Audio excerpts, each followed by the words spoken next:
Resuming our study of Bill C-15, an act to amend the Controlled Drugs and Substances Act and to make related and consequential amendments to other acts. Mr. Jones. Yeah, thank you.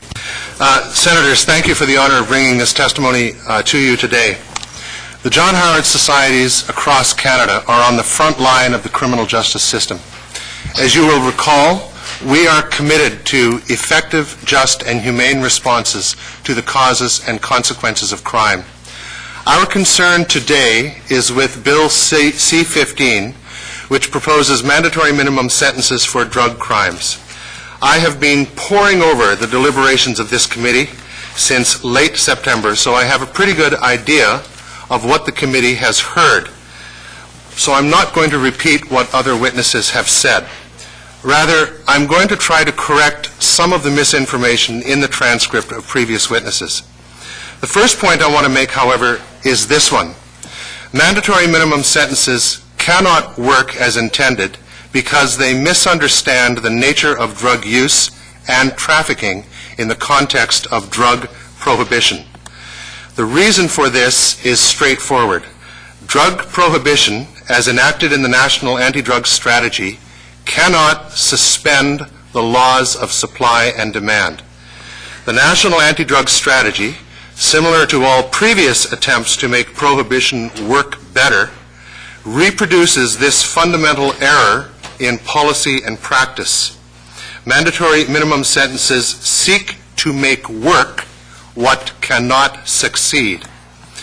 Quite apart from their other bad consequences for the criminal justice system, all of which you have heard discussed at length, they cannot achieve their intended effects because the structure into which they are embedded, that is, drug prohibition, does not and cannot work.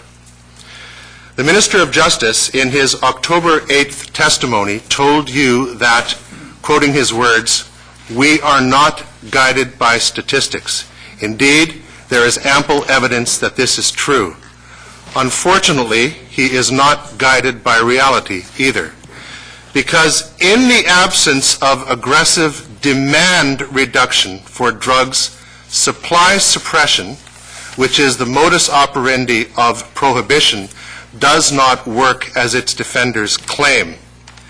Prohibition, even with the added features of mandatory minimum sentences, cannot suspend the laws of supply and demand. This is because prohibition creates an artificially high price for drugs at the street level, and therefore the prospect of quick profit from drug trafficking. All this assumes, of course, that one does not get caught.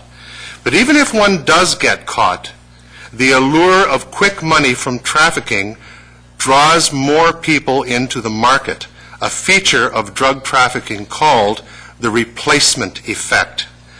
When a serial rapist is taken off the streets, there is no ready replacement because there is no market demand for serial rapists.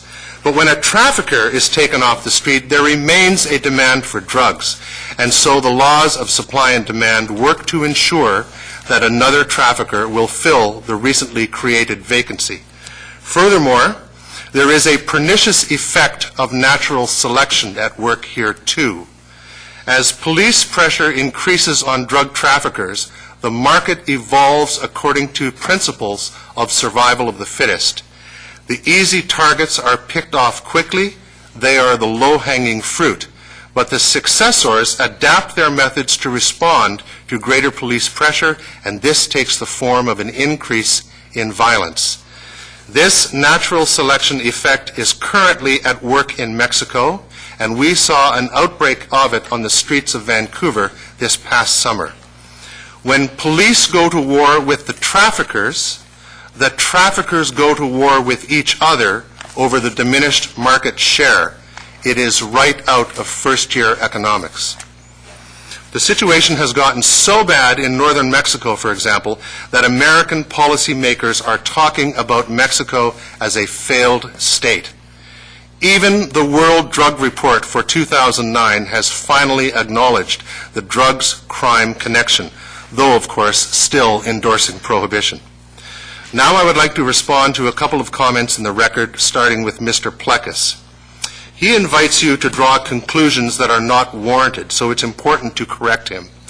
In his testimony of Thursday, October 29th, he tells you that the production, his words, production of drugs in British Columbia is out of control and that it has harmful consequences for communities and individuals, all of which is true.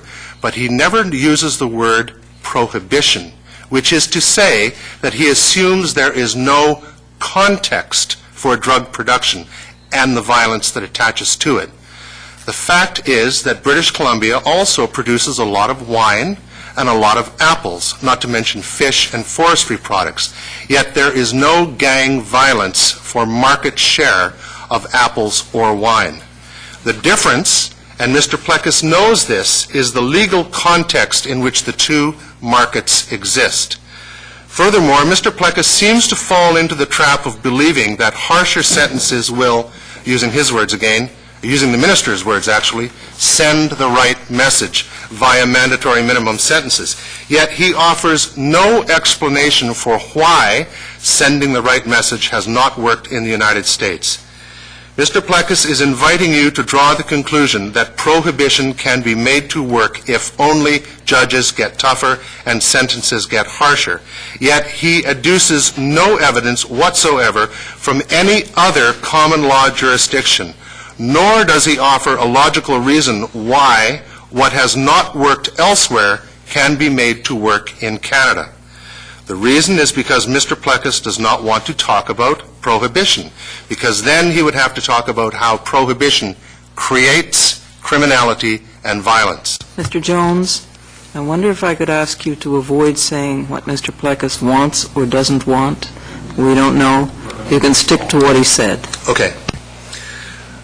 I don't want you to draw the impression that I think we should encourage the use of drugs. Quite the contrary. My point is that 101 years of trying to discourage the use of drugs through the mechanism of prohibition, which uses the criminal justice system as its first option, has failed utterly.